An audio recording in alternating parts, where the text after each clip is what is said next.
बिस्मिल्लाहिर्रहमानिर्रहीम। अस्सलामुअलैकुम। इल्म की बात देखने वालों को राव कमर रिजवान नई वीडियो में खुशामदीद कहता है। दोस्तों, आज आपकी खिदमत में एक बहुत ही उम्दा और खूबसूरत वीडियो लेकर हाजिर हुआ हूँ। आज की वीडियो में हम बात करेंगे हजरत उज़ैर अलैहिस्सलाम की, जो कि 100 साल तक मुर्दा रहे, फिर अल्लाह ताला ने उन्हें जिंदा कर दिया। इस वीडियो को आखिर तक लाजमी देखिएगा, और अगर आपने अभी तक हमारा चैनल इल्म की बात सब्सक्राइब नहीं किया है तो अभी सब्सक्राइब कर लें।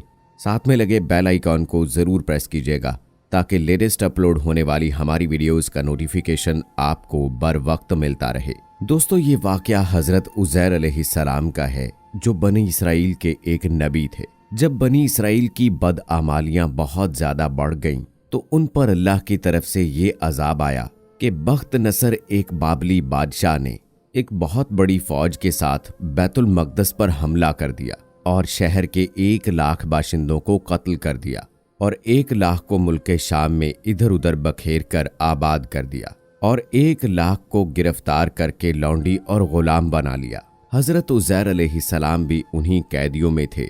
इसके बाद इस काफिर बादशाह ने पूरे बैतुल मुकद्दस को तोड़कर मसमार कर दिया और बिल्कुल वीरान बना डाला। बख्त नसर कौमे अमालका का एक लड़का उनके बुत नसर के पास लावारिस पड़ा मिला, क्योंकि उसके बाप का नाम किसी को मालूम नहीं था। चुनाचे उन्होंने उसका नाम बख्त नसर यानी नसर का बेटा रख दिया।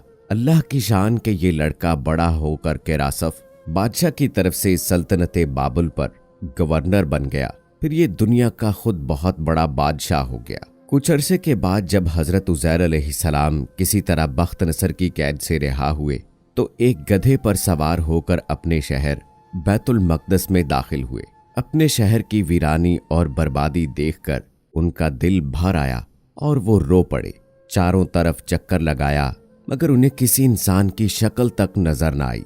हाँ, उन्होंने ये देखा कि वहां के दरख्तों पर खूब फल आए हैं जो पककर तैयार हो चुके हैं, मगर कोई उन फलों को तोड़ने वाला नहीं है। ये मंजर देखकर निहायत ही हसरत और अफसोस के साथ बेख्तियार आपकी जुबान से ये जुमला निकल पड़ा के जिसका तर्जुमा ये है कि इस शहर की वीरानी और बर्बादी के बाद भला किस तरह अल्लाह ताला फिर इसको आबाद करेगा। फिर कुछ फलों को तोड़कर आपने तनावुल फरमाया और अंगूरों को नचोड़कर उसका शीरा नोश फरमाया। फिर बचे हुए फलों को अपने झोले में डाल लिया और बचे हुए अंगूर के शीरे को अपनी मश्क में भर लिया और अपने गधे को एक मजबूत रस्सी से बांध दिया और फिर आप एक दरख्त के नीचे लेटकर सो गए और इसी नींद की हालत में आपकी वफात हो गई। और अल्लाह ताला ने दरिंदों, परिंदों, चरिंदों और जिन्नो इंस की आंखों से अल्लाह ताला ने आपको ओझल कर दिया कि कोई आपको ना देख सका। यहाँ तक के 70 बरस का जमाना गुजर गया तो मुल्क फारिस के बादशाहों में से एक बादशाह अपने लश्कर के साथ बैतुल मुकद्दस के उस वीराने में दाखिल हुआ और बहुत से लोगों को यहाँ लाकर बसाया और शहर को फिर दोबारा आबाद कर दिया। और बचे खुचे बनी इसराइल को जो अतराफ में बसे हुए थे उनको बुला बुला कर इस शहर में आबाद कर दिया और उन लोगों ने नई इमारतें बनाकर और किस्म किस्म के बागात लगाकर उस शहर को पहले से भी ज्यादा खूबसूरत और बारौनक बना दिया। जब हजरत उज़ैर अलैहिस्सलाम को पूरे 100 बरस वफात की हालत में हो गए तो अल्लाह ताला ने आपको जिंदा फरमाया तो आपने देखा कि आपका गधा मर चुका है और उसकी हड्डियां गल सड़कर इधर उधर बिखरी पड़ी हैं, मगर थैले में रखे हुए फल और मश्क में रखा हुआ अंगूर का शीरा बिल्कुल खराब नहीं हुआ। न फलों में कोई तब्दीली आई और न शीरे में कोई बदबू पैदा हुई। और आपने देखा कि अब भी आपके सर और दाढ़ी के बाल काले हैं और आपकी उम्र वही 40 बरस है। आप हैरान होकर सोचो विचार में पड़े हुए थे कि आप अलैहिस्सलाम पर वही उतरी और अल्लाह ताला ने आपसे दरियाफ्त फरमाया, ए उज़ैर, आप कितने दिनों तक यहाँ रहे? तो आपने ख्याल करके कहा कि मैं सुबह के वक्त सोया था और अब असर का वक्त हो गया है। ये जवाब दिया कि मैं दिन भर या दिन भर से कुछ वक्त कम सोता रहा। तो अल्लाह ताला ने फरमाया कि नहीं, ए उज़ैर, यहाँ तुम पूरे 100 बरस तक यहाँ ठहरे रहे। अब तुम हमारी कुदरत का नज़ारा करने के लिए जरा अपने गधे को देखो कि उसकी हड्डियां गल सड़ कर बिखर चुकी हैं और अपने खाने पीने की चीजों पर नजर डालो कि उनमें कोई खराबी और बिगाड़ पैदा नहीं हुआ। फिर इरशाद फरमाया कि ए उज़ैर, अब तुम देखो कि हम किस तरह से इन हड्डियों को उठाकर इन पर गोश्त पोस्त चढ़ाकर उस गधे को जिंदा करते हैं। चुनाचे हजरत उज़ैर अलैहिस्सलाम ने देखा कि अचानक उन हड्डियों में हरकत पैदा हुई और एकदम तमाम हड्डियां जमा होकर अपने अपने जोड़ से मिलकर गधे का ढांचा बन गया और लम्हा भर में उन हड्डियों पर गोश्त पोस्त भी चढ़ गया और गधा जिंदा होकर अपनी बोली बोलने लगा। ये देखकर हजरत उज़ैर अलैहिस्सलाम ने बुलंद आवाज से कहा कि जिसका तर्जुमा है कि मैं खूब जानता हूं कि अल्लाह सब कुछ कर सकता है। उसके बाद हजरत उज़ैर अलैहिस्सलाम शहर का दौरा फरमाते हुए उस जगह पहुंच गए जहां 100 बरस पहले आपका मकान था। तो ना आपको किसी ने पहचाना और ना आपने किसी को पहचाना। हाँ, अलबत्ता ये देखा कि एक बहुत ही बूढ़ी और अपाहज औरत मकान के पास बैठी है जिसने अपने बचपन में हजरत उज़ैर अलैहिस्सलाम को देखा था। आपने उससे पूछा कि क्या यही उज़ैर का मकान है? तो उसने जवाब दिया कि जी हाँ। फिर उस बुढ़िया ने पूछा कि उज़ैर का क्या जिक्र है? उनको तो 100 बरस बीत गए, वो बिल्कुल ही लापता हो चुके हैं। ये कहकर बुढ़िया रोने लगी तो आप अलैहिस्सलाम ने फरमाया, ऐ बुढ़िया, मैं ही उज़ैर हूँ। तो बुढ़िया ने कहा, सुभान अल्लाह, आप कैसे उज़ैर हो सकते हैं? आप अलैहिस्सलाम ने फरमाया कि ऐ बुढ़िया, मुझे अल्लाह ताला ने 100 बरस मुर्दा रखा, फिर मुझको जिंदा फरमा दिया और मैं अपने घर आया हूँ। तो बुढ़िया ने कहा, हजरत उज़ैर अलैहिस्सलाम तो ऐसे बाकमाल थे कि उनकी हर दुआ कबूल होती थी। अगर आप वाकई हजरत उज़ैर अलैहिस्सलाम हैं तो मेरे लिए दुआ कर दीजिए कि मेरी आंखों में रोशनी आ जाए और मेरा फालिज अच्छा हो जाए। हजरत उज़ैर अलैहिस्सलाम ने दुआ कर दी तो बुढ़िया की आंखें ठीक हो गईं और उसको फालिज की बीमारी भी जाती रही। फिर उसने गौर से आपको देखा तो पहचान लिया और बोल उठी कि मैं शहादत देती हूँ कि आप यकीनन हजरत उज़ैर अलैहिस्सलाम ही हैं। फिर वो बुढ़िया आप अलैहिस्सलाम को लेकर बनी इसराइल के मोहल्ले में गई। इत्तफाक से वो सब लोग एक मजलिस में जमा थे और उसी मजलिस में आपका लड़का भी मौजूद था जो 118 बरस का हो चुका था और आपके चंद पोते भी थे जो सब बूढ़े हो चुके थे। बुढ़िया ने मजलिस में शहादत दी और ऐलान किया कि ऐ लोगों, बिलाशुबा ये हजरत उज़ैर अलैहिस्सलाम ही हैं। मगर किसी ने बुढ़िया की बात को सही नहीं माना। इतने में उनके लड़के ने कहा कि मेरे बाप के दोनों कंधों के दरमियान में एक मसा था जो चांद की शक्ल का था। चुनाचे आप अलैहिस्सलाम ने अपना कुर्ता उतार कर दिखाया तो वो मसा मौजूद था।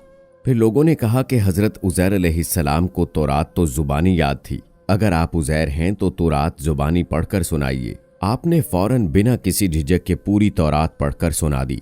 बख्त नसर ने बैतुल मुक़द्दस पर हमले के वक्त 40,000 ऐसे अफराद जिनको तौरात जुबानी याद थी, तौरात के आलिमों को चुन चुन कर मार दिया था और तौरात की कोई भी जिल्द उसने जमीन पर नहीं छोड़ी थी। अब ये सवाल पैदा हुआ कि क्या हजरत उज़ैर अलैहिस्सलाम ने तौरात सही पढ़ी है या नहीं। तो एक आदमी ने कहा कि मैंने अपने बाप से सुना है कि जिस दिन हम लोगों को बख्त नसर ने गिरफ्तार किया उस दिन एक अंगूर की बेल की जड़ में एक तौरात की जिल्द को दफन कर दिया गया था। अगर तुम लोग मेरे दादा के अंगूर की निशानदही कर दो तो मैं तौरात की एक जिल्द बरामद कर दूंगा।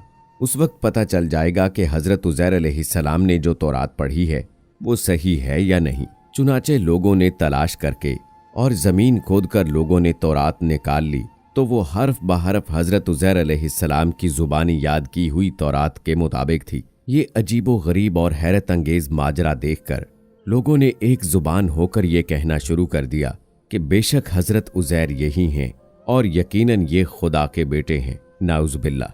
चुनाचे उसी दिन से ये गलत और मुशरिकाना अकीदा यहूदियों में फैल गया कि माज़अल्लाह हजरत उज़ैर अलैहिस्सलाम अल्लाह के बेटे हैं। चुनाचे आज तक पूरी दुनिया के यहूदी इस बातिल अकीदे पर जमे हुए हैं कि हजरत उज़ैर अलैहिस्सलाम खुदा के बेटे हैं। अल्लाह ताला ने कुरान मजीद की सूरह बकरा में इस वाक़े को इन अल्फाज में बयान फरमाया है जिसका तर्जमा है, या उसकी तरह जो गुजरा एक बस्ती पर और वो ढही पड़ी थी अपनी छतों पर, बोला क्यों कर उसे जलाएगा अल्लाह उसकी मौत के बाद। तो अल्लाह ने उसे मुर्दा रखा 100 बरस, फिर जिंदा कर दिया। फरमाया कि तू यहाँ कितना ठहरा? अर्ज किया दिन भर ठहरा हूँ या कुछ कम। फरमाया नहीं, तुझे 100 बरस गुजर गए। और अपने खाने और पानी को देख कि अब तक बू ना लाया, और अपने गधे को देख कि जिसकी हड्डियां तक सलामत ना रहीं। और ये इसलिए कि तुझे हम लोगों के लिए निशानी करें और उन हड्डियों को देख क्यों कर हम उन्हें उठान देते, फिर उन्हें गोश्त पहनाते हैं। जब ये मामला उस पर जाहिर हो गया, बोला, मैं खूब जानता हूं कि अल्लाह सब कुछ कर सकता है। इन आयतों में साफ साफ मौजूद है कि एक ही जगह पर एक ही आबो हवा में हजरत उज़ैर अलैहिस्सलाम का गधा तो मर कर गल सड़ गया और उसकी हड्डियां रेजा रेजा होकर बिखर गईं, मगर फलों और शीराए अंगूर और खुद हजरत उज़ैर अलैहिस्सलाम की जात में किसी किस्म का कोई तगय्युर ना हुआ। यहाँ तक कि 100 बरस में उनके बाल भी सफेद ना हुए। इससे साबित होता है कि एक ही कब्रिस्तान के अंदर एक ही आबो हवा में अगर बाज मुर्दों की लाशें गल सड़कर फना हो जाएं और बाज बुजुर्गों की लाशें सलामत रह जाएं और उनके कफन भी मैले ना हों, ऐसा हो सकता है, बल्कि बार बार ऐसा हुआ है। और दोस्तों, तमाम अनबिया अलैहिस्सलातु वस्सलाम के जिस्म को ये जमीन कुछ भी नहीं कह सकती। और दोस्तों, हजरत उज़ैर अलैहिस्सलाम का ये कुरानी वाकया इसकी बेहतरीन दलील है। बैतुल मुक़द्दस की वीरानी और तबाही देखकर हजरत उज़ैर अलैहिस्सलाम इंतहाई गम में डूब गए और फिक्रमंद होकर ये कह दिया कि इस शहर की बर्बादी और वीरानी के बाद क्योंकर अल्लाह ताला इस शहर को आबाद फरमाएगा। इससे साबित होता है कि अपने वतन और अपने शहर से मोहब्बत करना और उल्फत रखना ये सालेहीन और अल्लाह वालों का तरीका है। उम्मीद है दोस्तों कि हमारी आज की ये वीडियो आपको पसंद आई होगी। इस वीडियो की पसंदीदगी के इजहार के लिए इस वीडियो को लाइक करें, शेयर करें अपने दोस्तों के साथ। मुझे अगली वीडियो तक इजाज़त दें। फ़ी अमानिल्लाह।